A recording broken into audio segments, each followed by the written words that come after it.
What's up, everybody? This is Tuck Smith, and you're listening to Tom and Zeus on the Shout It Out Loud cast. And reports tonight on how destruction is impacting the campus community. Names of O'Hara Hall, Skid Row, T-Zone, Banff. Badass motherfuckers. Somph, sit on my face. Drinking like fucking ass pre-gaming, as we call it. What is this dorm damage bill on our tuition statement? Dorm damage? Well, we only broke like 3 chairs and 4 desks this month. Is that a positive thing?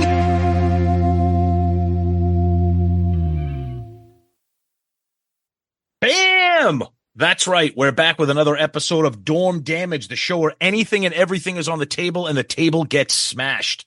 This is episode 76, and we're returning to one of our favorite recurring topics here, Zeus. What are we doing this week? Yeah, we're doing 3 from 3. The 1970s, Volume 2. We're going to go to Lynyrd Skynyrd, Black Sabbath, and Pink Floyd. And what we do here is we each name 3 of what songs are probably their best or our favorites. We rank them. Then we go back afterwards at the end, and we say which of these 3 bands we just discussed has the best 3 songs. Yep. And we rank those. Yep. So we'll start first with a legendary band, and I know this is one of Tom's favorite, and that is the 70s Southern rock staple, and that's Lynyrd Skynyrd. Yeah. Yeah. Yeah, legendary band with the insane, crazy story made for behind the music type of stuff. And they have a couple of great documentaries out there. If you Google them, there's some really good ones. Yeah, it's just heartbreaking stuff if you know a little bit about the band and know what happened with that tragic plane accident. And it's just over time, everyone it's just a sad thing. Yep. Anyways, so I'm going to name my first 3 and then we're going to go to Tom. So I think 2 of these are kind of given for most people. Okay. So, but number 1, I'm going to start up with, ooh, that smell. You. How did I know you were going to have that on your list? Oh, sorry, Lynyrd Skynyrd. That's me. Woo. Oh, jeez. Something awful. See, Ace even infects friggin' Dorm Damage. We can't escape it. It's just got something about it. The lyrics and the music. It's kind of like, I know it's funny. That smell. The smell of death surrounds you, which is even worse when you consider what happened to the poor band. Yeah. But it's kind of like, that's Vinny's dead dogs emanating from the back. You're gonna put those in a cooler on ice there, Vinny. Oh, Jesus Christ. Anyways, it's still a fun song, like to listen to and stuff. Yeah. I don't know. It's just Southern rock at its best, I feel. And then to continue on that theme, obviously Sweet Home Alabama. And that is probably the epitome of Southern rock music and everything. And when you go to the infamous lyrics, which I always got to bow my hat that they basically gave the finger to Neil Young. Talking about his song Southern Man, and they're basically telling Neil Young to go fuck himself. The Southern Man don't need him around anyhow. Sweet Home Alabama. It's just, that riff is fantastic. It's a legendary. Great. And then finally, I mean, possibly the greatest guitar solo of all time. And even before you get to the guitar solo, Free Bird is on a different planet. It's just one of those all-time classic rock songs. And the lyrics, it's just, when you hear Free Bird, you think of that outdoor concert when they sang it. And all the fucking hot 70s chicks are just all into it. Before they got all fat. And you got slide guitar, you got So great good. lyrics, and then you got that most explosive fucking solo and the band going nuts and stuff. Oh, Free Bird, just for the solo, is just incredible. That's my 3. Love it. Love it. So for me, I love Lynyrd Skynyrd. I picked hits, but probably second tier hits. You know, I mean, everybody kind of knows these if you're a fan. So I'll start with my number 3, and that is The Ballad of Curtis Lowe. Great little like almost, it's a ballad. I mean, it's in the title, but it's just the meanest. You know, it's just such a great song. The lyrics telling a story. They tell such great stories, and I've always loved that one.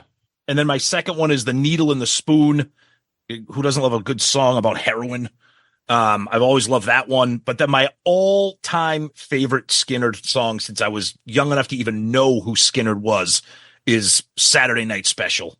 I just think it's such a badass song. Are you fucking kidding me? What? Why? Are you kidding me? Why? There's no Free Bird or Sweet Home Alabama? Well, because I figured you'd have those, and I figured that everybody would pick. I mean, I love those. Yes. They're not in your top 3. But I guess it would be like if we did a Kiss top 3, am I going to have Rock and Roll All Night and stuff? I know what you're saying. I get it. Sweet Home Alabama is not Rock and Roll All Night. But it is. You know, it's just, I love Skynyrd, so it's like, I like it. I like Sweet Home Alabama. I just don't need to. Classic rock, you know that. Just kill those songs.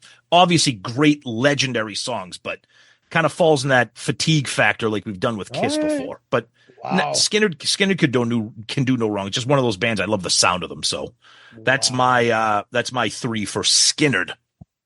All right, let's skip on over to Black Sabbath, Tom. Yeah. So War Pigs is number 1 for me. I mean, the funny thing about it is that song has picked up so much popularity in the last 5 years. It's really gone. I don't even remember listening to or hearing much of it when I was younger, but I always knew of it because of metal and hard rock, just being around it. But now in pop culture, I could tell because it's at sporting events now all the time. Yeah. And there are people covering that song all of a sudden. That wasn't happening before. No, I agree. So all of a sudden War Pigs is out there. So that's my number 1. Number 2 is obviously Iron Man. I'm not sure. Really? I know that's popular, but you actually like that?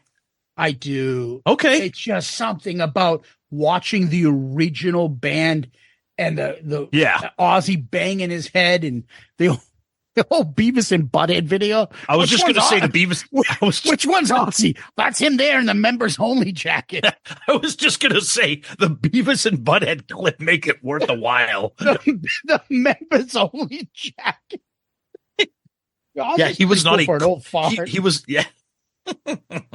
It's so good. Fucking funny. But just that, and then you watching the drums and fucking everything. The band, it's so ahead of its time. Yeah. It's still classic. I don't burn out on it because I don't really go to it. I've said before, I have Black Sabbath's greatest hits. That's it. Yeah, me too. I never got into them. There wasn't a purposeful thing where I'm like, I avoid them. They suck. I just never got into them. Me too. As you guys can tell after the Wasp review, I like melodic metal. I'm not into real heavy metal, but I'm sure since everybody is influenced by Black Sabbath, I'm sure if I tried an album, tried this, I would like it. But I'm going with the generic stuff. And number 3, probably an even better fucking riff, and that's Paranoid. Yep. I mean, that riff is just it's the fucking riff of all heavy metal riffs. Yep.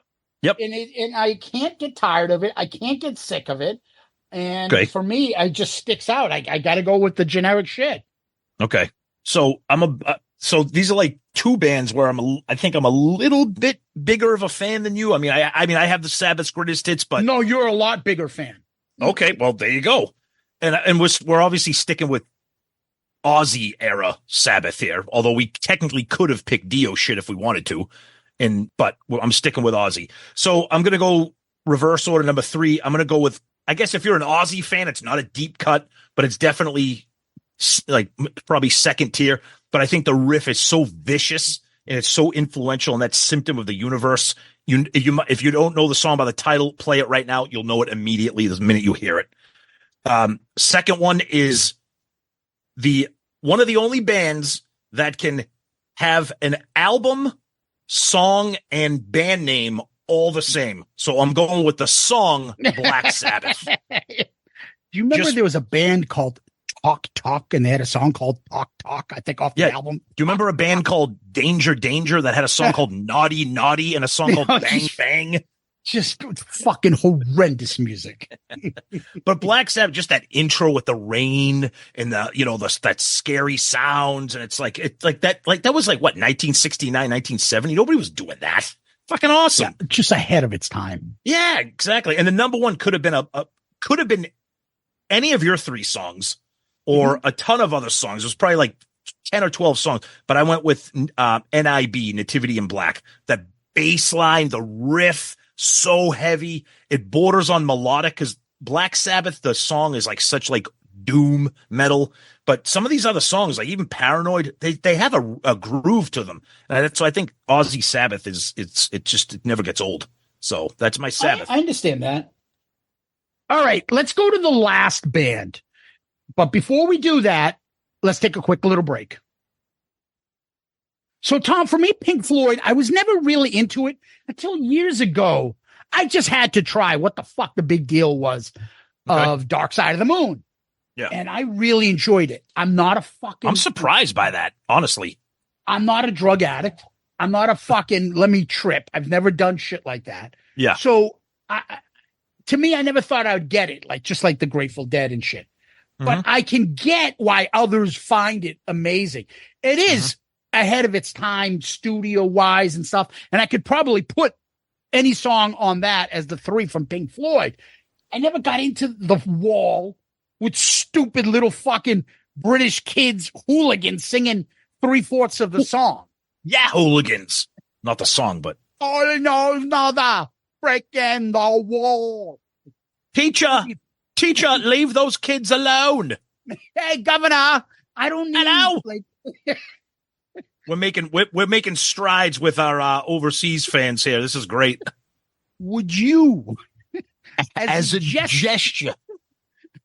What if she were fitter? Sorry, it was fucking Ollie. What if she were fitter?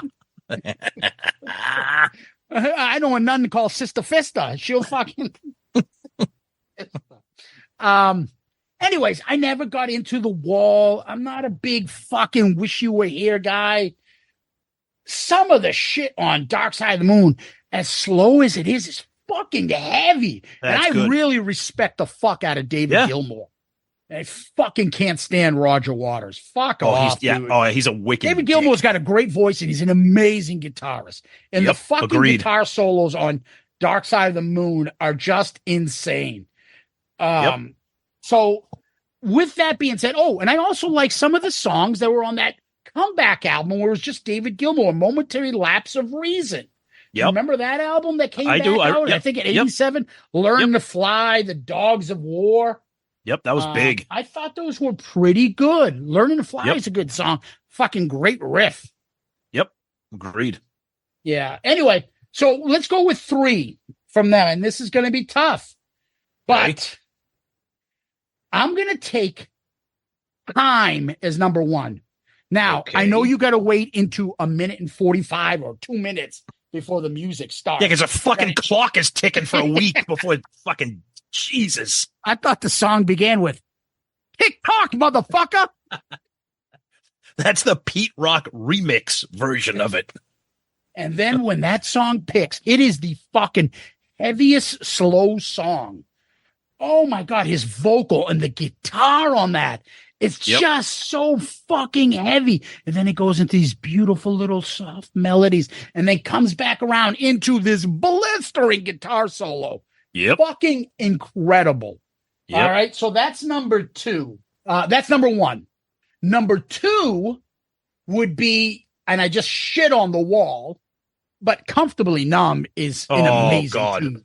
The Fucking guitar on that incredible. is too. And again, Oof. it's Gilmour. I know fucking what's name gets all the credit. Fuck him.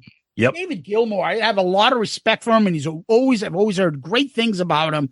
Fuck fucking Roger Waters, a fucking Nazi. Yep. Fucking dick. Anyways, going to 3 is a tough one. I mean, the money should be on Money. Ugh, terrible song. Terrible song. Ah. Money. Oof. Oh Yuck. my God, that's a great song. It is. But the most spookiest, maddening, fucking put you in a trance fucking song. If I have that mood, I will listen to it and can listen to it over and over again. And I'm going to add to it. It's Brain Damage / Eclipse. Great song. When they Good add, pick. because all the things are fucking connected, right? But Yep. Brain Damage about fucking Good song.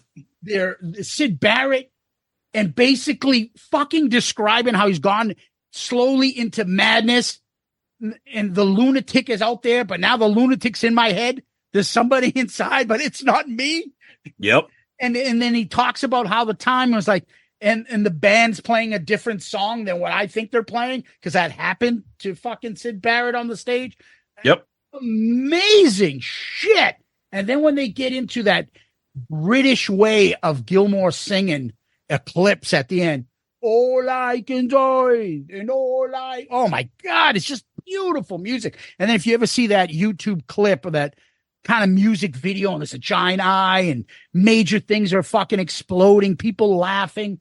I'm surprised you like any of that stuff. You're not like a concept, like prog. You're not a prog guy. I'm surprised you're into that. It is so well done.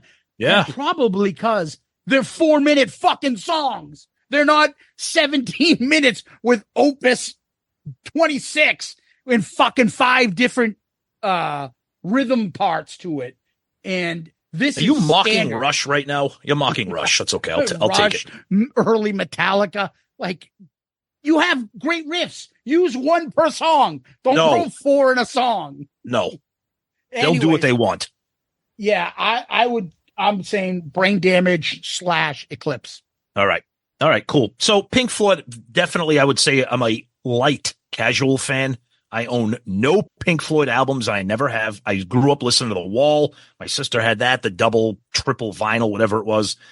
And again, classic rock radio. Same thing with Skynyrd. Same thing with Sabbath. You couldn't escape them. It was constant. One other thing.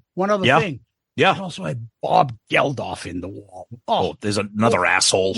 Yeah, go fuck yourself. Yeah, you and the fucking Boomtown Rats or whatever fucking dumb band that was. So, I mean, there are songs I like for them, so I know we were just kind of making fun of it, but my third on my list of 3, my third one is another brick in the wall, part 2, because there's 3 parts.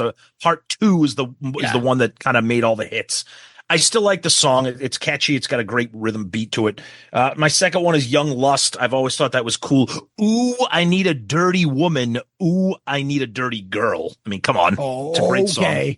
I like that. I've always liked that song. That's the thing about Pink Floyd. They good songs are great, but the rest of it is like, sometimes I just can't get into it. And number 1, just because it's one of the greatest guitar solos of all time, is Comfortably Numb. I mean, it's a great song, but the solo is just absolutely epic. Go on YouTube and just watch some classic Gilmour, even newer Gilmour performances. It's just one of the greatest solos of all time. So that right there is number 1 easy for me there. Yeah, that's interesting. All right, Tom. Now what we're going to do is we're going to rank these 3 bands. Who had the best 3 songs? Okay. All right, for me, number 3 is Black Sabbath. Ooh, okay. Number 2, Lynyrd Skynyrd. Number 1 is Pink Floyd. What? Pink Floyd is top heavy. That is a shocking development for me. But it's top heavy, right? I would throw Money in there, and then maybe top 4, they could compete with anybody. After that, fucking nothing. Okay. They only have 4 songs that I go to. And maybe if I listen more, but those are the 4 I would go to. Okay. The Pink Floyd is definitely number 3. That's easy. And then depending on my mood, I mean, I would say I'm more in the mood for Skynyrd than I am for Sabbath. So I always for that, picture that. So that being said, I'd put Sabbath at 2, Skynyrd at 1. I mean, Skynyrd's one of my all-time favorites, but if I'm in a Sabbath mood, I'm in a Sabbath mood, and I will put like their whole discography like on shuffle and listen to them. But Skynyrd, it's kind of hard to be in a Sabbath mood all the time. Skynyrd, I just love so many great stuff. The other thing, Tom, I'm thinking you're not an Ozzy fan. You don't like I'm not. his voice. I'm not. But that's the thing. Ozzy to me is the weak link of Black Sabbath. The band sounds so good and the songs are so good. I can tolerate him. He's terrible. It's the same thing. It's the same thing with Blizzard and Diary. Those albums are almost flawless because of the songs and the musicianship. I can tolerate his vocals because same thing with Sabbath. Yeah. Yeah. Well, all right. Till next time. Peace out, Girl Scout. Oh, you over here? Yeah, I'm over here now. Zeus, it's me. I want to end the show now. Jesus Christ, Tom. Jesus Christ. Let's end the show now while we got the muscle.